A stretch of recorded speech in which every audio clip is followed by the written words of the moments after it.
Wurster's here right now with our storm team forecast.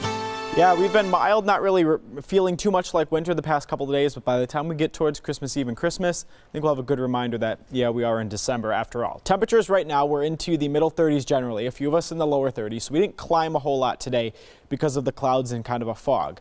That will stick with us overnight, so we're not going to fall off too much. So you guessed it, temperatures right near freezing as we head into tomorrow morning. So keep that in mind if you're out and about hitting the road.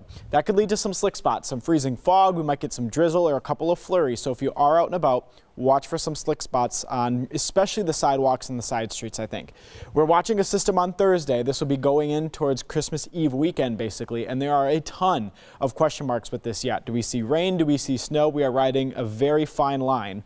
What does look more certain, though, is a blast of cold air as we head towards Christmas. So first things first, here are the visibilities. We mentioned some freezing fog out there, down below 2 miles in Waukesha and Port Washington, pretty close to 0 in Lake Geneva and below 1 mile in Whitewater. So it's not widespread, but if you run into some of this fog, it could be basically some freezing drizzle out there with some of these cooler temperatures. Now let's talk about this system on Thursday. It's this area of low pressure that makes landfall in the Pacific Northwest on Tuesday. It dives into the Rocky Mountains, and as you can see on Tuesday afternoon, northern Wisconsin, yeah, looking like a good dose of snow for sure. But for us, as we zoom in, here's what we're dealing with. It looks like a little fine line of ice, rain, and snow. It could be heavy snow for those of us that see it. And again, rain, we could be dealing with no snow. This is why it's so many questions going through the week ahead.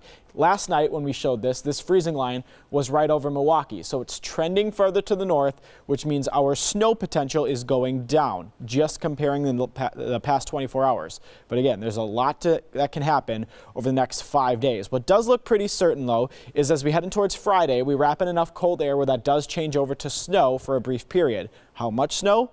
Well, it depends where the exact track of that system goes, so stay tuned to the forecast. We mentioned beyond that, it looks pretty cold for Christmas. Here's Sunday, a blast of cold air as we move in towards Christmas morning. That's right here, moving in from Canada, 6 p.m. and then especially Tuesday, Monday night into Tuesday morning, looks like it could be very cold. So that looking more of a sure thing than the storm system moving through Thursday. Obviously, stay tuned with us here.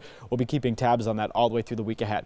32 tonight, cloudy skies, again, fog, drizzle, some light rain out there. It's not widespread, it's not a lot, but keep that in mind if you're out and about, as temperatures do fall right near freezing, or if not slightly below that number. Tomorrow, 39 degrees, a little bit more sunshine than what we have been seeing. It won't be a ton, but it will be nice to see a little glimpse of the blue sky here or there.